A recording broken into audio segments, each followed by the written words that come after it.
So, Michaela asked me to talk about benevolence and innovation, and that's what's in the program, and that's what you think you're going to get. But what you'll actually get, I think, is this, right? I am. But as you also said, I'm old enough to say whatever I like, and that's what I'm going to do. Now, I've not been here for the rest of the week. I only came here just right now. So I don't know what you have been discussing, but I looked through the program, and this is just way out of the stuff that I have ever done. So I thought, what is all this, you know? Because I don't understand the word of it. Shouldn't we stay in reality? So rather than this is the most hodgepodge talk I've ever given, I will put up far more questions than giving answers, which I'm no longer allowed to do, I think, since I'm out of these subjects. But anyway, so yes, I have met some of you at dinner yesterday, and that has sort of brought me back down to earth. So I'm supposed to talk about benevolence and innovation. Now, benevolence implies, of course, malevolence. In other words, it's a concept that is there because there's also something negative on the other side that you probably want to stay away of. And then here we go with the questions. I mean, who is benevolent? What is benevolent?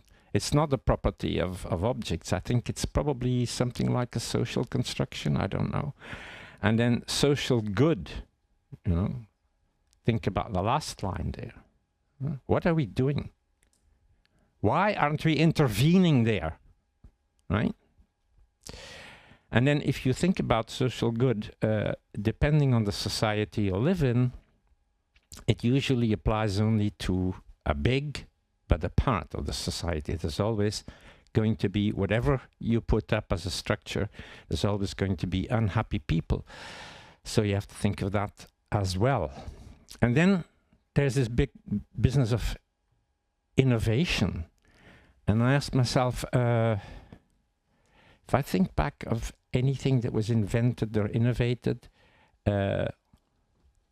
did these people ever start out as a primary goal with benevolence? I don't believe so. That was the case not even for the web, you know. It was just, we're going to fix this problem, right? And well, maybe it's good, maybe it's bad, we'll see. It doesn't even enter our heads. And so often I think it's a justification after the facts because it happens to come out well. So, yeah. Do these innovators really seek or just stumble upon innovative ideas? I think it's more the latter than the former. You know, things are in the air and you think, oh, well, maybe we can do this. But it's not because you were looking for it. Because if it is methodical, it's called research, right? It's not called innovation or something like that. And if it is without a useful purpose, then it's called fashion or art, right? He's laughing because we discussed this. Yeah, it's yeah. I mean, you called it a joke, right? Okay, or it's art, fashion, or joke. Okay, fine. And in any case, what the hell is a useful purpose? Who decides what is useful? My life is cluttered with things that are forced upon me, but that I don't find useful at all. So who decides that it is useful? And also do not forget that today we don't live in the Stone Age, we don't live in the Bronze Age, we don't live in the Iron Age, we definitely don't live in the Nuclear Age. We live in the age of entertainment, right? That's what most of us now do. Entertain or be entertained. So that also has taken our attention away from some problems that I'll come to later. And then I thought also, okay, benevolence and malevolence, let me see, what does that mean? There are some degrees of that. before my wife died very recently, we had a stair lift installed. So now I think that is 99% benevolent. I mean, you know, I can't offhand think of a bad use for that object, right? So that's on one side of the spectrum. But then there are things that you can hardly think of a good use for them, right? And what good can you do with that? Probably nothing. And I'll open a small parenthesis here. Are there people in the room who think that dropping the bomb on Hiroshima and Nagasaki was ethically completely wrong and it should not have been done? Yes, yes, yes, yes, yes. Well, I think that had it not been dropped, we wouldn't be sitting here, because we were so lucky that the atom bomb was actually dropped and it was at the end of the war. Because if it had not been, the war would have ended. Both sides would have armed nuclear bombs and they would have fought a nuclear war, total out. Right? It was just because the bomb was dropped and we saw the horror of it that we never got into a nuclear war. So humanity, I think, was very, very lucky. Yeah? So maybe it's ethically not very good, but had it not happened, it would have been much, much worse. So you have to think about that too. And then, of course, I was also supposed to think a bit about artificial intelligence and come back on that. And where is that in benevolence? I don't know. We'll see. And then I thought of this axiom. But then, of course, the stair lift, I don't know. Can you abuse a stair lift? Maybe that's a challenging project for one of these workshops, you know? Find and abuse for a stair lift. So in most cases, whatever you invent or innovate, society will have to regulate. And society has to actually regulate, if you think about it, it has to regulate everything as soon as there is an interaction between people. I give a very horrific example. If I'm living on my own, I could say cut off my finger, right? And so what? I'm free to do that. But if that happens to affect other people, like, for example, I then go to the hospital and claim on my insurance, then it affects other people and it has to be regulated. Can I do that? No, I can't do that, or I won't be reimbursed or something like that. Right? So you have to be very aware of that each time there is an interaction between people, society has to regulate it. There's no way out. It started with the 10 Commandments, but it goes, of course, much further. And then you have people who don't obey the rules and they're criminals. And then my friend from Australia said, yeah, but you know, criminals don't really care about the punishment. They only care about the probability of getting caught. So you can put up all these rules and regulations, but if you have nobody to police them and to go out and to catch the criminals, then they'll do it anyway, right? And I think that is the big problem with having some technologies in one country and some users in another, and there not being any regulations between them. So yes, and I just jump from one thing to another, as I promised in the beginning. Originally, the proposal of my title was Engineering, Innovation, Invention as some sort of gradient from one to the other, because I'm an engineer. I was going to say I'm an engineer by training, but I trained to be an engineer because I had that aptitude or that curiosity or that talent or that will to do that before I went into engineering. Now, engineering is something that uses tools to solve problems in a given context. Some people then think, oh, that is really new, that is fantastic, you know, we've got an innovative thing, or what an invention, and so forth. Whereas in fact, It was only somebody in engineering solving a problem in a context. So I wouldn't call that innovation. Then you have my definition of innovation, which says, well, you take some existing stuff, put them together, and you get something new, and you can sell it, and everybody is happy, and it works very well, and it's okay. Because everybody can understand it, because they know the two things that were put together. And then very, very rarely, somebody creates something that nobody had thought of before. There are very, very few of those. The wheel is one. Right? Fire isn't, but the wheel is one. Another one is the clock escapement that somehow appears in Europe in the 1100s, 1200s with no prior art. Nobody knows where it came from. It did not come from China, don't worry. And it was just an invention, a real invention. You can go on like that. People then usually say, my favorite example, the airplane was invented by the brothers Wright. No, it was not. Okay, there were hundreds of people working on getting off the ground with heavier than air transport, and they didn't. What did the brothers Wright then invent? They invented the joystick, the single control for all the surfaces of the plane. That was their invention, but not the airplane. There were hundreds of people working on that.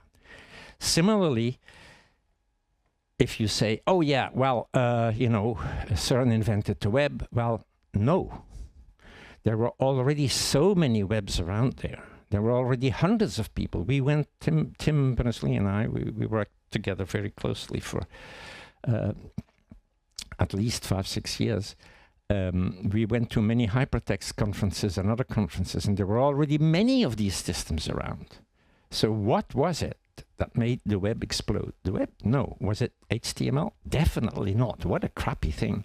Was it HTTP? At one of my conferences, there was a sketch on stage between some of the attendees trying to show to Tim how bad the HTTP protocol was. It's better now. But, you know, these things were all necessary. They were all there. We needed them. What was the invention? If you take away everything from the web that was already there beforehand, or at least had, shall we say, whoops, sorry, or at least existed in some form or another. The one thing that Tim thought about and that nobody else had thought about before was putting together in a single character string the definition of the localization of any document existing or artificially created or to be done in the future. In other words, the URL. That was the thing that nobody had thought about. And that made it click. And that is why it went so fast, because somehow everybody who had been working on this saw, oh yeah, right, now it works. Right? And it was the same, going back again to aviation for a second. Geneva, I live close to Geneva, is not known for its industry or its technology, right? It's known for other things. But the Wright brothers got off the ground in 1903, and the Geneva Aero Club was founded in 1909. So that was very short afterwards, right? So there were people there who understood what had happened and started, even in a city that only does finance and religion. So much for that gradient, which I think is perhaps interesting.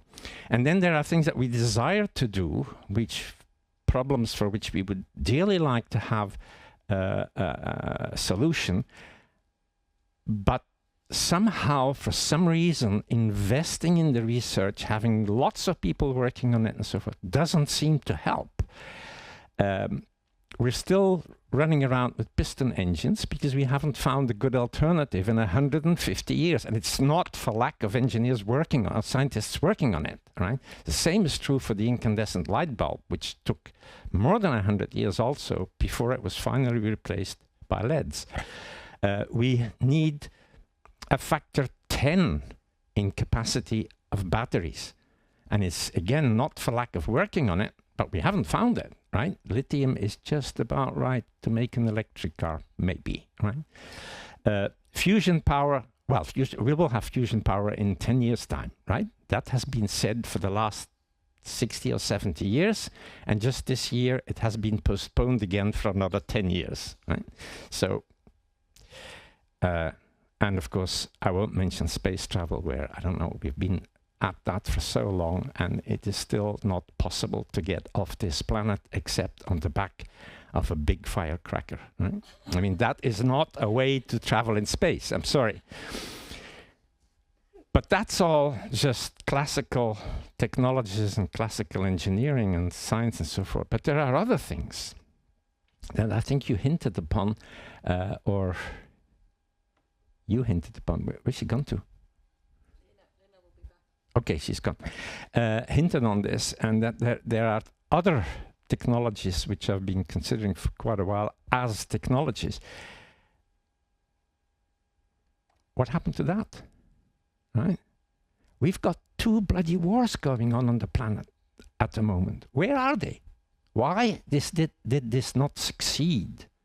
Because it's got to do with humans, right? So, did you consider this?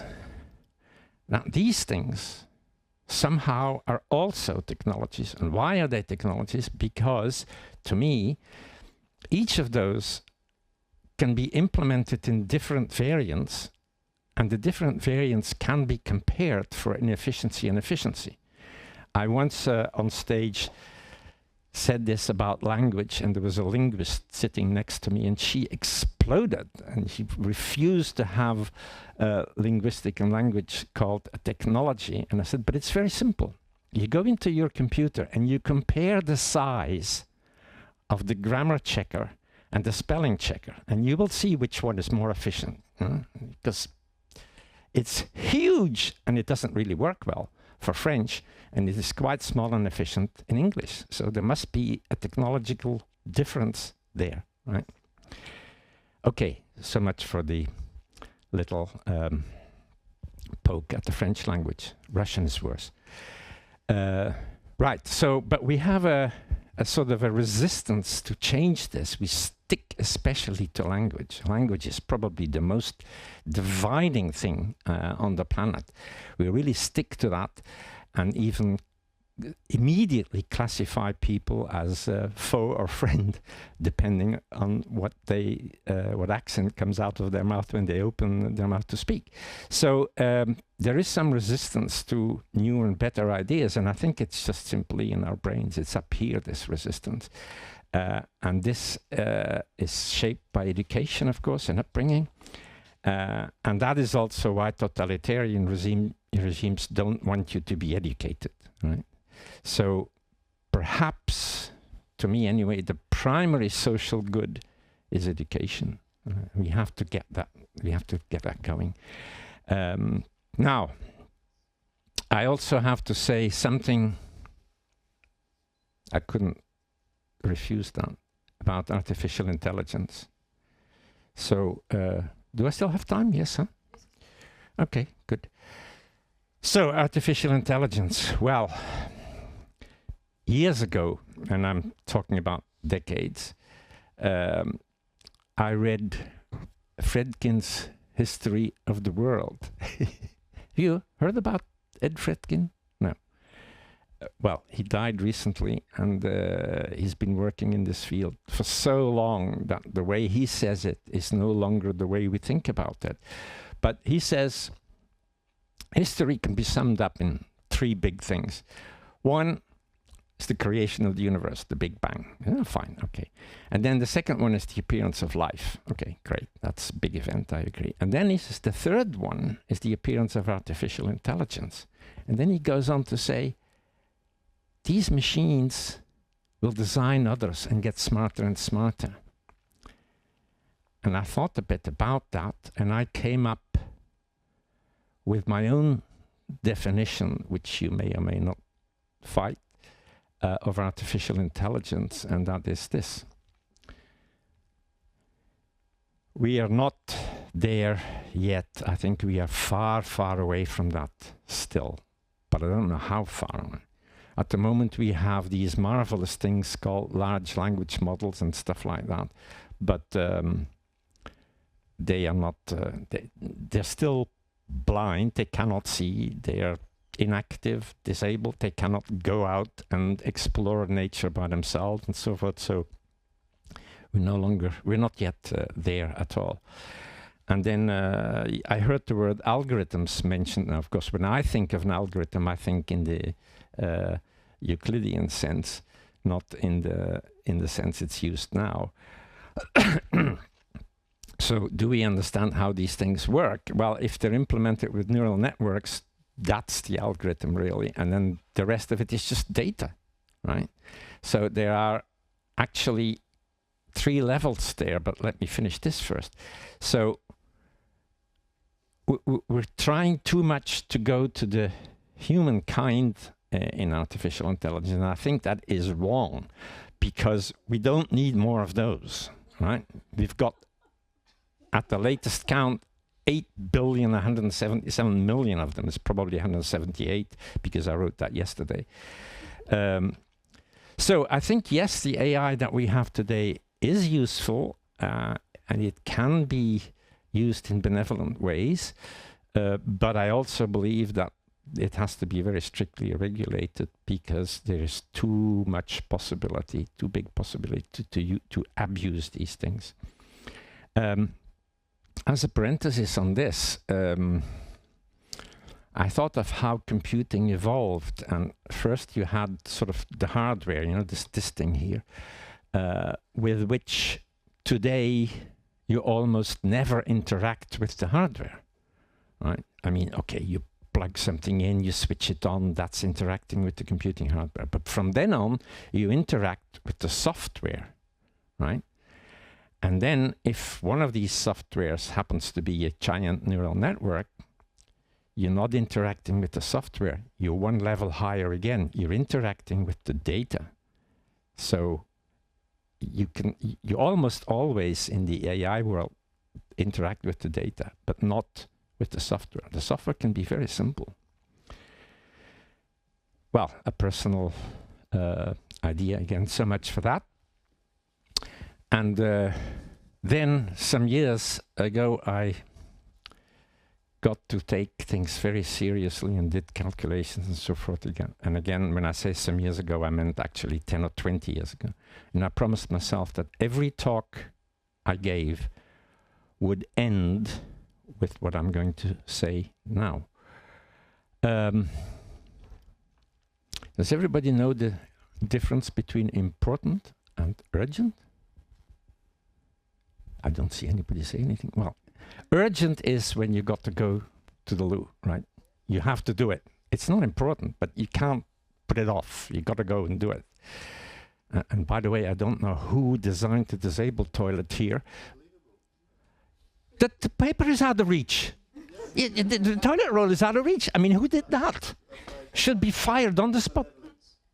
No, I don't think that's malevolence. I think that's ignorance. That's never having used it themselves, which is often the case with designs. I can talk for an hour on a recent bathroom I was in, and it was totally unusable. Okay, that's so urgent. Urgent is when.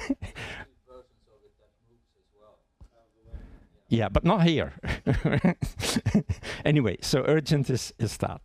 But important is what you do with your life, how you see what's needing to be done, or how you see to live in society with your family, whatever.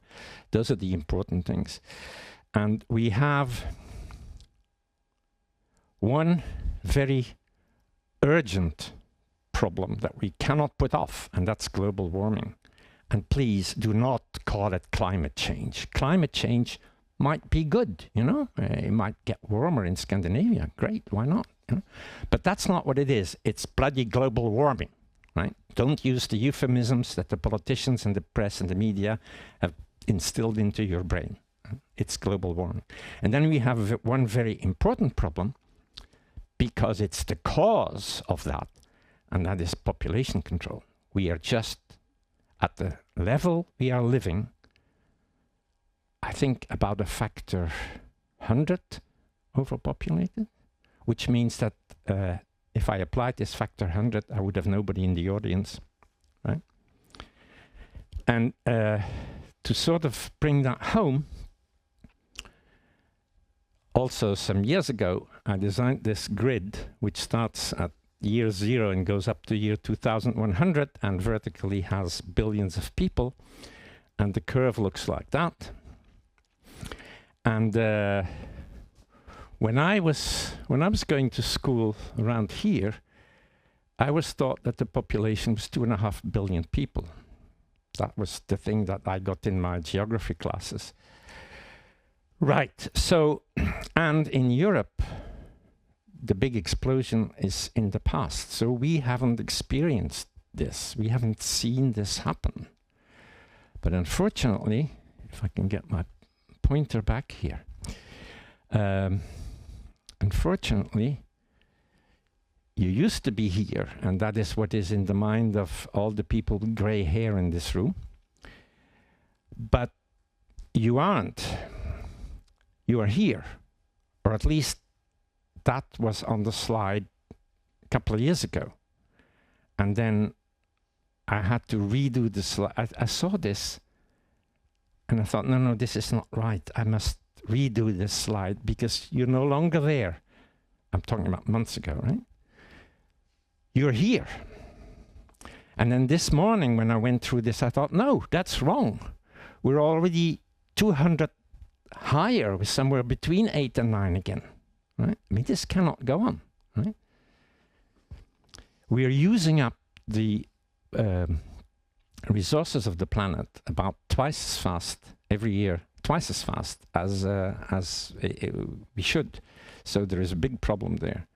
And to show you what I mean, I made this little simulation years ago also, where every person is represented by a red dot, and watch that, the blue circles overlap. The blue circles are the radii of influence they have, and the speed at which they move is sort of the rate of consumption or whatever.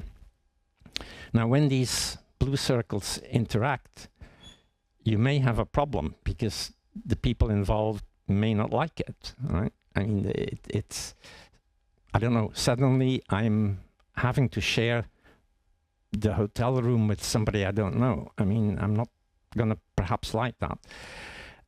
So the overlapping of these influence radii is important. The speed at which these things move is also important, and the number of dots is important. That was the situation, more or less, I calculated this more or less, when I grew up. And today, we have this. I mean, no wonder people are stressed. No wonder we have wars everywhere. No wonder we have big problems, right? I mean, this is not possible.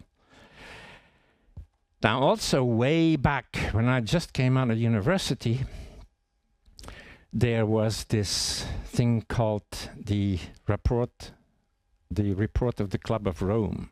I don't think there's many people in the audience who are old enough to remember that. Yeah, you may. And that was very interesting. So a friend of mine and I, we simulated the equations again on a hybrid computer, and I'm talking 1972. Because of course we read this report, it was fresh out, and then there were all these things in it, and they said, well, we know it's not accurate enough and so on and so forth, but these are the equations. Of course, we didn't believe this, so we had to do it ourselves. And we came up with these graphs. And this machine had some buttons at the bottom there, which you could attach to parameters in this model. The model represented, it came out with results on population and resources and whatever, a whole number of things. And we twiddled these parameters, and like they said in the report, the parameters didn't really matter. There was always a maximum and then followed by a crash. We could move these things slightly by a couple of years, but we couldn't do anything about it. And there is now all this talk about, yeah, well, we're going to be carbon neutral by 2050.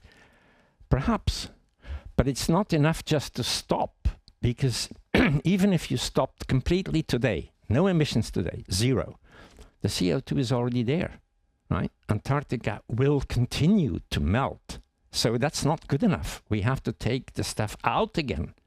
And I know of no technology today that can actually do that.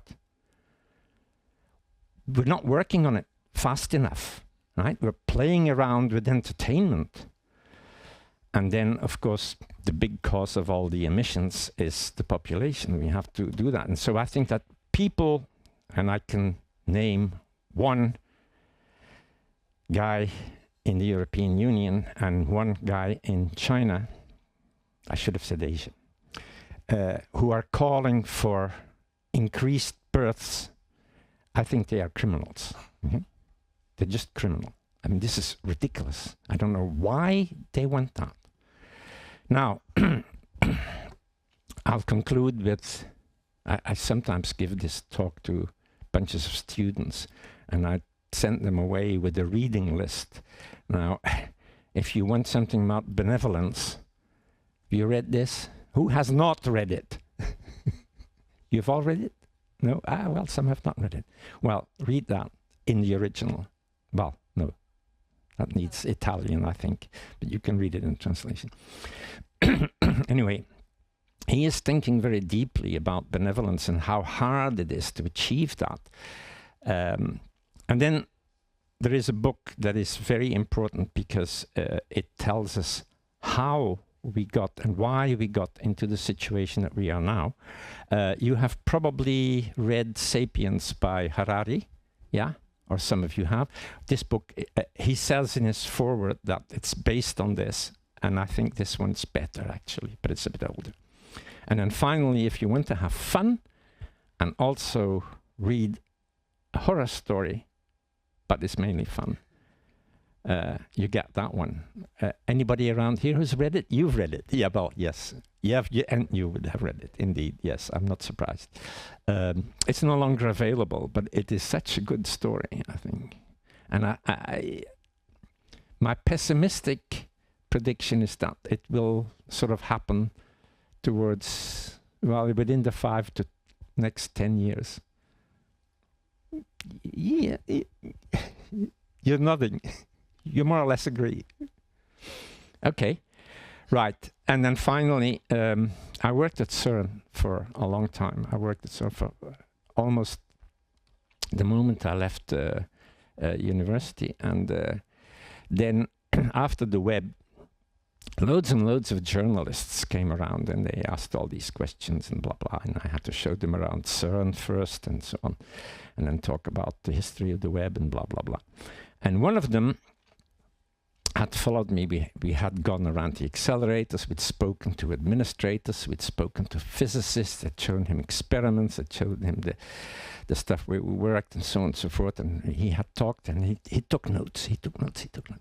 And in the afternoon we went for a coffee in the cafeteria and he was looking at his notes and going through his notes and looking and flipping over. And he said, amazing. And I said, amazing? He said, yeah, amazing. What is amazing? I said, well, he said, you know, looking at my notes, here are people who changed their mind in the face of evidence. I forgot the name of the journalist. I would really love to contact him again. But it struck me. I mean, I thought, isn't that what you're supposed to do? It's certainly what we do at CERN all the time. But apparently out there, it was not in his experience at all. So take that away as well. So much for important and urgent.